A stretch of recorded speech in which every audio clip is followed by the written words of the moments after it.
Hey, I'm Nicholas Prom, I'm Chase. And I'm Dylan. and you're watching Posers Must Posers Die. must die. Okay. Hey, fellas. Uh, what a week it's been. Uh, how y'all doing today? Good? Pretty good. Excellent.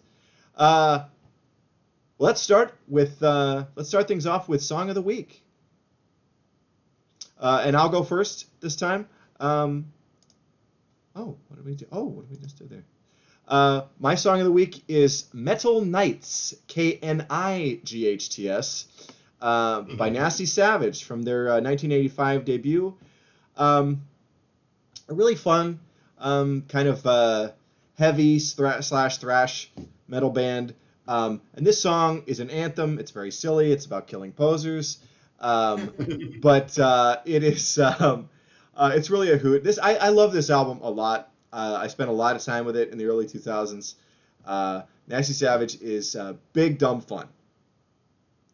Great pick. Yeah. Oh yeah. Great pick. I love Nasty Savage. Yes. And that is a great song. Yeah, it rules. Hell yeah. So who's next? How about you, Chase? My song of the week is "Sick of You" by Guar off of Scumdogs of the Universe. Great song, Uh, man.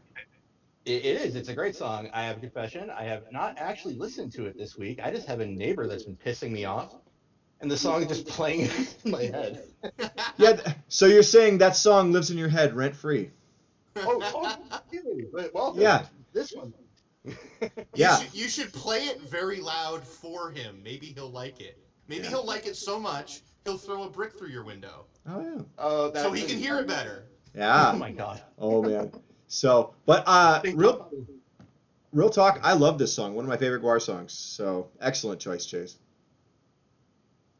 Yeah, I gotta listen to more Guar. I haven't listened to enough Guar. Yeah, I don't. start with Hello and Scumdogs. Those are really wonderful records. All right.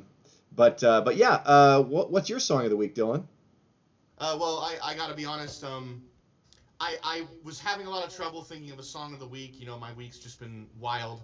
So Okay. I put on my USB in my car today, and I flipped it to shuffle, and the first fucking song that came on was Enforcer by Razor from their 1988 Yes. album Violent Restitution, which is kind of funny because we were just talking about that the other day, Nick. We were just That's talking true. about Enforcer and Out of the Game. Right, we were talking But about this album in general, yeah. But yeah. yeah, Violent I love Restitution, that song. man, great pick, man. This is one of my favorite albums from this band, and like, it's hard to go wrong with Razor. They are just so bitchin', like, Yeah. all their shit rips. Yeah, yeah. Oh, yeah. Even I feel like you know, just as a little side note, like even Decibels kind of has a really different style to it than the rest of Razor's discography. But I Yeah, even love Decibels. It's yeah, great. it's probably their weakest outing, but yeah, it's fine. Razor can't do anything bad in Yeah, but I mean, like my eye. Shotgun Justice and Evil Invaders and Malicious Intent. You know, these are just great albums. Listen to Razor, everyone. It's good for you. And you know, just Enforcer to me personally, just from the lyrics, is kind of a punk song. Oh, It's a little sure. bit anti-police in my opinion. Uh, Interesting. I hadn't picked up on that, but that's cool.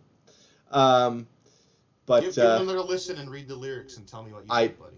I will do that. It has been a minute, so yeah. Oh no, dang! I got some homework. Go listen to Razor more closely. Well, cool, man. Hey, great selection of song of the week all around. I think. Why don't we talk about shows that we attended? Chase and I hit a big one, and I think we're going to spend a decent amount of time talking about this one. We went and saw the Clash of the Titans tour with the triple thrash threat of Testament, Kreator, and Possessed. Chase, Yeah. Some thoughts on this show? It was awesome. It was so good. I mean, aside from, I'm sure I'll let you uh, Oh, possess one little foible. It wasn't really possessed fault, but Right. The, No, this was a great show, and we had an amazing time. There was one kind of like disappointing thing. Um, Possessed during their set. Okay. Jeff's mic was almost inaudible. We could not hear him really from the balcony, and he was also having trouble with his in-ear monitors. And they were telling the sound guys like, hey, can you turn the monitors up? Like maybe turn this mic up so it's actually hot, And the sound guy was just like, oh, throwing up his arms like a dipshit and not doing anything. And he basically cheated Possessed and all of their fans. It was disappointing. It was great getting to see Possessed, and the band played well. But it was like, but the set was a struggle, man, and it was a bummer on that front. But they did play 3 songs from their comeback record, Revelations of Oblivion. I got that wrong the last time we talked about it. And 4 classic Possessed songs. They opened with Pentagram, and then they also played Tribulation, The Exorcist, and Death Metal. So pretty cool. So it was an interesting choice of songs for their set. 7 songs for 7 churches. 7 churches. Yeah, so that was cool. As they were the special guests on this show, so they only had like half an hour. But it was great getting to see Possessed, and hopefully we'll get to see them again. Hopefully with not a sound man who doesn't know what the fuck he's doing. That sucked. But Kreator and Testament sounded great, and there were no problems. Yeah. Oh, dude, go. Like they sounded great. Like everything was balanced. Everything sounded the way it should. Yeah. Everybody was like, nobody was showing their age. Everybody was up. Everybody was moving. Oh God. I don't normally pay attention unless it's like unless it's like a Guar show or something like that. I don't really pay attention to the set, what's going on there. But Kreator had these awesome, like demonic, and it turns out they were inflatable, whatever they were. But I thought they were solid. Right. It's funny. I was just talking to Dylan and I were at the metal swap yesterday, and I was talking to Rob Drocker about that very thing. We all thought those were solid built set pieces, thinking like, geez, they must have had a whole truck just to have that stuff. And then when we saw them deflate later, like, whoa, these were so good. No clue that these were not like solid set pieces. They looked like it, but they were inflatables. They looked great, yeah, and like they were like monsters and demons and stuff. And also during Kreator's set, they had guys in the Goblin or whatever that's on several of Kreator's albums. There were guys come out in robes and the goblin masks and spears, and they kind of stood on the stage. It was very cool. I like seeing bands like incorporate like more like theatrical shit like that. I love that stuff too. Yeah, and Kreator was fantastic. Their set was great. I mean, and the balls on them too. They played only 4 old songs. And the rest of it was stuff from their more recent albums, which are killer. So it was an excellent set. And I think it's like, yeah, having the confidence to really lean hard on your newer material because it is that good. Great. Like, and then making jokes about why you don't play older stuff. That was yeah, it was kind of funny. And it's like, I get it. We all want those songs, but most artists will tell you the stuff they're most excited to play is the stuff they just wrote.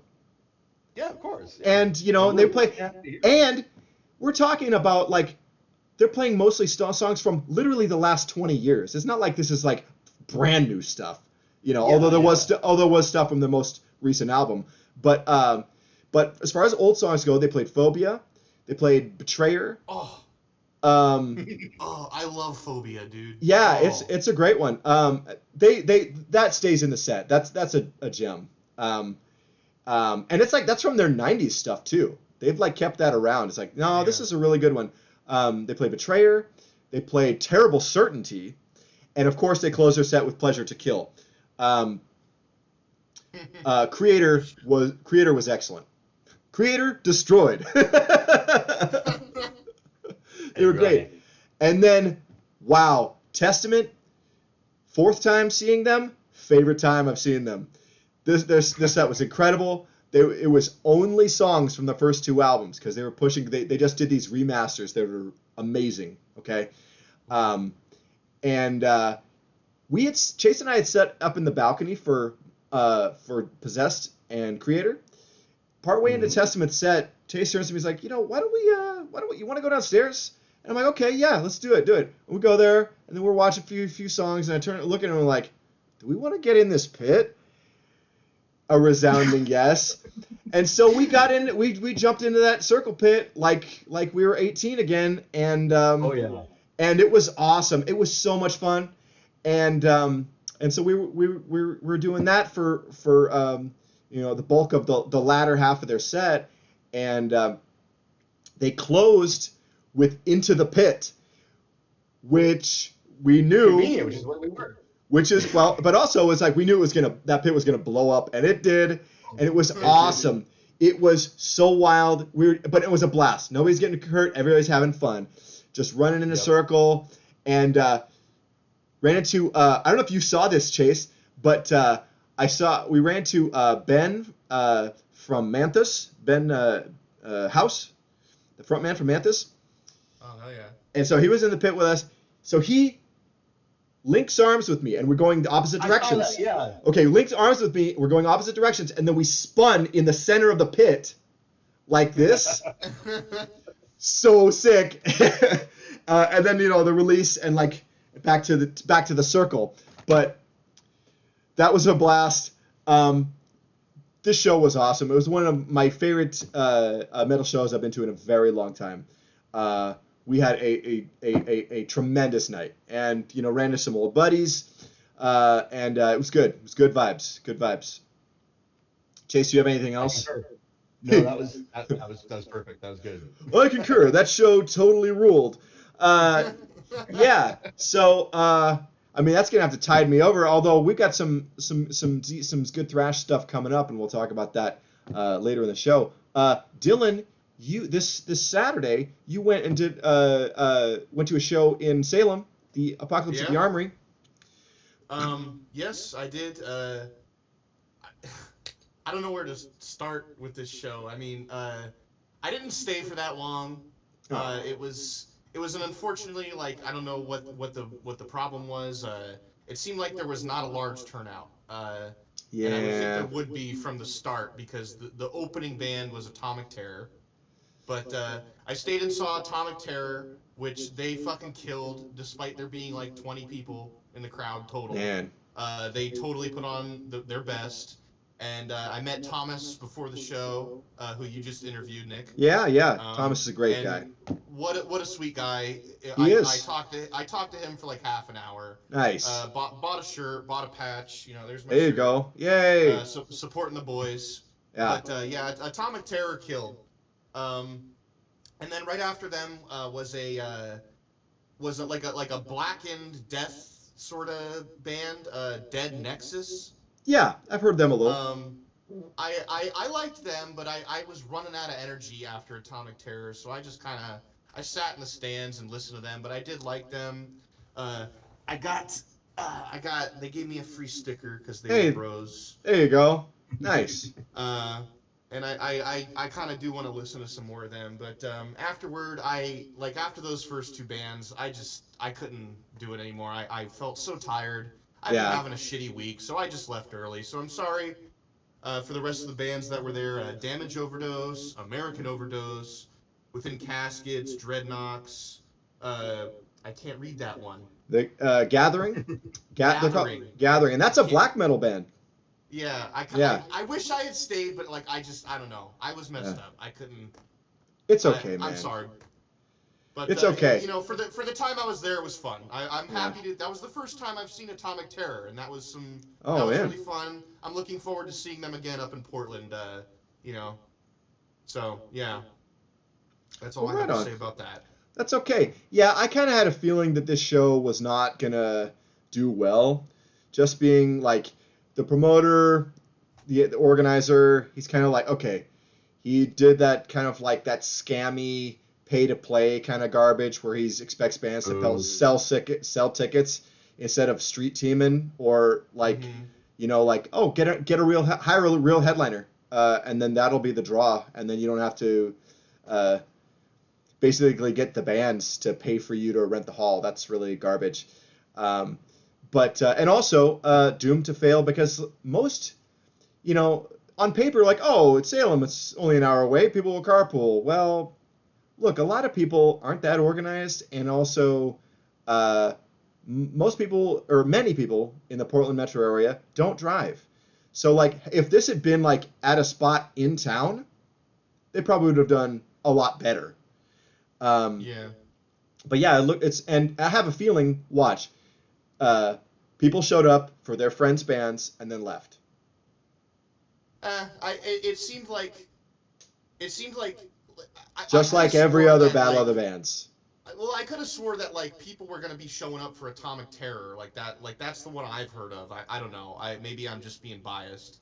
But well, I mean, we know them and they kick ass. Yeah. They opened and there were barely anybody there for them. But then around when Dead Nexus played, there were more people there. There were about like 10 or 15 more people there. Yeah. So it kind of ramped up a bit. Yeah. And I don't know how many more people there. Maybe it was just because it started so early in the day. It started at like 3, I think, right? Yeah, like 3 o'clock. Yeah. Maybe the metalheads just don't come out of the woodwork until later. Yeah. I mean, I don't get that, but like. And it kind of like, in addition to like the non-metal shit, like, there was one guy there like selling hot dogs. Yeah. There was nowhere to buy a beer. Like, I don't know. It wasn't a conducive environment to, what was going on. Sure. Yeah. And Salem, I tell you guys all the time, Salem's a ghost town for metal, sadly. That's why I have to come up to Portland to see shows with you guys. Well, it's just like there's no real cultural hub in Salem. There's no stuff. It's like everything, it might be the state capital, but everything happens in Portland, man. Yeah. That's where things are really happening. Like that's where you're like, oh, something cool any night of the week, Portland. Mm-hmm. Salem, something quasi cool a couple times a year. Like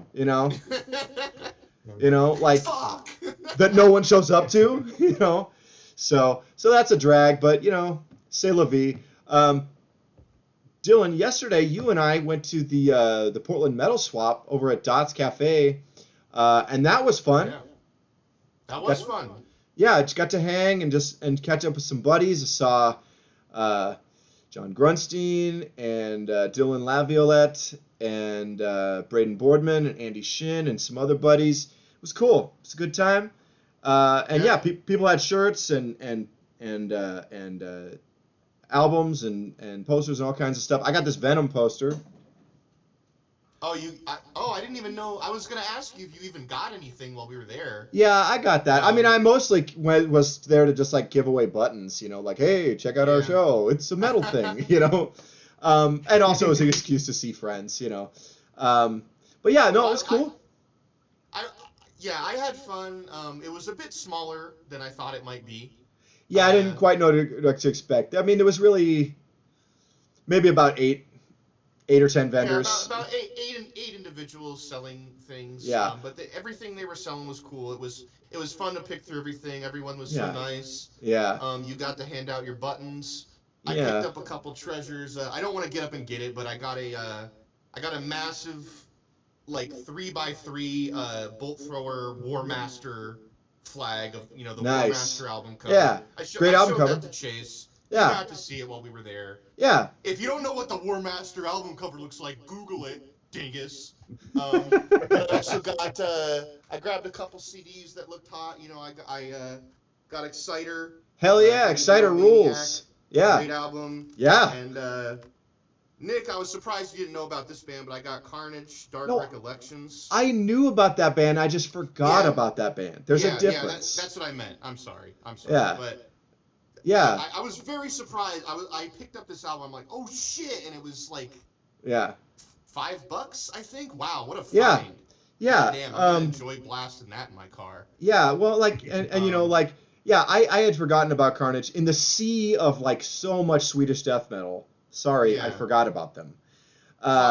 Carnage is just I was telling this to you already, but Carnage is like beautiful, like very very compositional kind of like good. It's if you like Entombed, please by all means check out Carnage if you Okay. haven't. That is this album is solid all the way through. Nice. Well, that is a glowing endorsement. Do we want to move on to our individual segments? Chase, you want to do your classic album? Sure. From Swedish death metal to Swedish doom metal. We Yay! got, yay! Epicus, Doomicus, Metallicus. Yes, Metallica. Candlemass's debut from 1986, and until like just recently, it was the only album with Johan Lankvist on vocals until he rejoined the band in 2018, and he sung on the last couple of Candlemass records, which I need to check out. But yeah, this is a mega classic. I mean, Chase, hit me with some of the key tracks from this one, would you? Fucking Solitude, Demon Gate, something about the Blackstone. I'm not the best with names. We've been over this. But Yeah. God's sake, dude. It's classic the whole way down, dude. Yeah, no, this album is great. I mean, like, if you like doom metal at all or epic heavy metal at all, this record's essential. You know, so Yeah.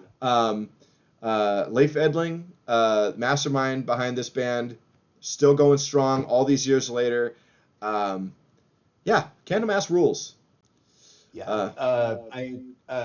I played the album on the speaker out in the living room, and my fiance was like, "These vocals are," wait, I wrote it down here, "beautifully miserable," and I thought that was apt, very apt. Doom Man. metal. Yeah, but also, like, wait till she hears "My Dying Bride," because that like describes that band to a T. Yeah, you know? yeah. Yeah, I was never really into them, but that's how you describe that band. Also, I as a tradition, whenever I have like a really bad cold and I can't get out of bed, I put on Solitude to laugh at myself. Please let me die in solitude. I'm also kind of a big baby at this point. But right on, dude. Well, yeah, excellent. Dylan, you have any thoughts on this record? I apologize. I'm not a doom metal guy. Oh, well, I'm not like a doom guy either, but I still did the reading. I haven't listened to much of Candlemass. You know, just it's a good not place. my sort of thing. I apologize. It's a good place to start, but okay. Why don't we move on to Dylan's Demolition? Well, my Dylan's Demolition is by a band called Lifeless Dark, who only has this one demo, their 2018 demo, Who Will Be the Victims? Yeah. And these guys are from Boston, Massachusetts. And, you know, I couldn't figure out what kind of label to put on this, like, genre, but they're... It's thrash. It's totally like a thrash. thrashy, punky, hardcore sort of mix. Sure. It was like crusty thrash. Yeah. And I found this a while ago. This just popped up on my YouTube one day. Yeah. And I was going through each track on here, and they're all great tracks. Outcry, Radiation Sickness, and then there's a little interlude in the center there that's under a minute, I think. But that final track, which I told you guys to listen to, Feeding the Light, that's probably one of my all-time favorite fucking metal songs. Wow. Really? Wow. I don't know what it is about that song. It's like just the slow, like bassy intro, and then it builds up, and then there's that riff, and it's tearing, heavy, good shit. What a great fucking demo this is for only 3 songs. Yeah. I'm hoping to see more from this band. Well, it's been a few years since this demo came out. Yeah, we'll see. You guys listened to it. What did you think? I really liked it. And like, dude, 2018. But if you told me this is pretty much what you were saying there. I'll wait. I listened to it a couple times. I was surprised at the viciousness of it. It was 3 songs, but it was like it was a punch to the gut, a punch to the nuts, and a punch to the gut again. Yeah. Yeah. And yeah, like I said, like crusty thrash. So it was nice and speedy, but again, just kind of dirty. Yeah. Yeah. I forgot to mention a female vocalist Yeah. who she does a fantastic job. Yeah. Um, what about you, Nick? What did you think? I like this a lot. This is a great choice, Dylan. Uh, as I was sorry to say, 2018. But if you told me this had come out in 1988, I would have believed you. It really sounds like vintage thrash, and I would say yeah, great female vocals. I mean, highly recommend for fans of Détente and Sentinel Beast, Holy Moses.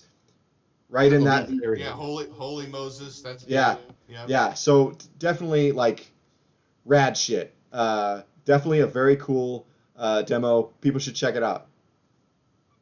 Hell yeah. Glad you guys liked it. Yeah. So for this week's Hardcore Hall of Fame, it's interesting you chose a Boston band because so did I. Cool. Right on. My pick is Social System Decontrol's 1982 EP, The Kids Will Have Their Say. And this is a classic 81 hardcore from the kings of the Boston scene, SSD. Just a fantastic record. So influential. Influential and essential. There we go. For anybody who has even the smallest interest in hardcore. Gotta listen to SSD. What do you guys think? Quintessential Boston hardcore. Totally.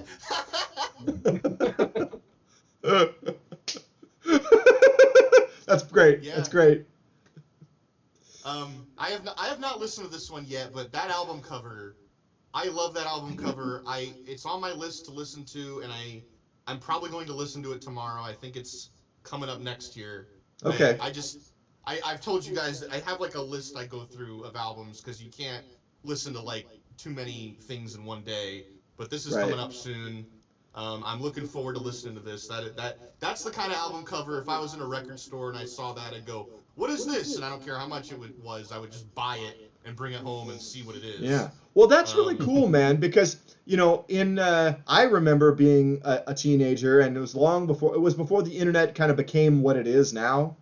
Like about 10 years before it became what it is now. And I remember just like cruising record bins. I'm like, whoa, what is this? I guess we're gonna find out about Metal Church tonight, or or whomever that I was cruising the bins for. Whiplash. Whiplash's album Power and Pain. That was that album. Yes. I was like, What is? what? Okay, I'm buying this. I don't know anything about this band at that time, but I'm like, I'm buying this because this is like that is one of the best and also most hilarious album covers too. Yeah. But it's also It's perfect. yeah. But then I look at the guys in the back. I'm like, okay, yep. It looks like Venom on cheap drugs. So of course I didn't know Venom yet at the time, but that's interesting. But yeah, stuff like that. So I'm glad that this is jumping out at you in that way. Well, that's why it's important to have a good album cover. Oh, yeah. Even though the record stores aren't crazy popular anymore, you still need something like if there's some kid on the internet that just comes across something like this and he's into this kind of thing, you need something like this that'll jump out at him. And it's not a super exciting, it's not like Power and Pain there with a robot hand grabbing a guy's head, but it's still I like that imagery there. A bunch of punks rushing some kind of I don't know, it looks like a political building maybe, but Yeah. that just rocks. I'm gonna check that out. Yeah. Very soon here. Well, right on. Well, cool. Let's see. I think we got some upcoming shows to talk about. I think that's our next item of business. September 26th, Atomic Terror, our boys, that's this Thursday at the Twilight. They're opening for 3 hardcore bands, hardcore and metalcore, and it's more in that modern karate kicking hardcore style. But hey, thrash metal and hardcore you love to see it together, and I encourage folks to go out to that if you can make it on a Thursday. Anyone? I don't know if I can make that one. We'll see. I was just saying that for the benefit of our viewers. But yeah, let's see. October 2nd, which is not this coming, but next Wednesday, Haunter, Black and Thrash are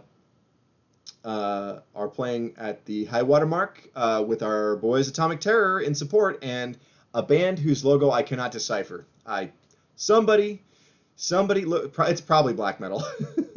I can't read that. So, yeah. But yes, that is another show. And let's see. The following week, Wednesday, October 9th, Vexum from LA will be here on the first date of their very first tour, and we are going to give them a warm Posers Must Die welcome.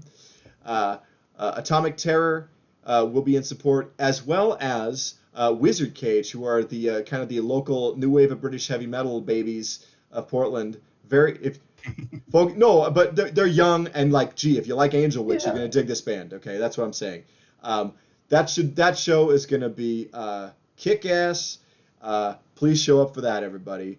That's gonna be great. And follow Vexum. They've got a bunch of dates, about a dozen dates. Hitting the Southwest and into Canada a little bit.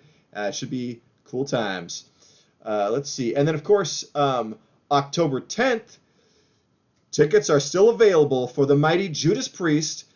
Chase and I will be at this show. Sabaton will be in support. That doesn't suck. Not at all. And yeah, it's Priest, man. Like, so go, be there, be like, this is the standard bearer for heavy metal. Show up and pay tribute to the gods, the metal gods, Judas Priest. Speaking of metal gods, 4 days later, October the 14th, we're gonna be seeing Iron Maiden, and you know, like, I know, too much metal. No, this is great. We're another fantastic arena band, and also that Mongolian throat singing metal band, The Who or whatever the hell they are. They're going to be opening. I'll pretend to care, and whatever. But yeah. Maiden and Priest in the same week, you know, yeah. So I mean, it's hard for me not to be jazzed about that, man. You know. Totally. I didn't even know about these two shows, but I was grabbing these two pictures you sent me. Yeah. I was like, oh my god, Maiden and Priest in the same week. The metal gods are smiling down on Portland right now. Oh man, let me tell you, they're gonna be here in person. So awesome. So yeah, that's. I think that's all our business, folks. Guys, did you have any other stuff? No? We're good? Chase, why don't you hit us with the sign-off, man? Hey, thanks for watching. Like, comment, subscribe, because unfortunately, it is that time again. From the East Coast to the West Coast, we gotta go.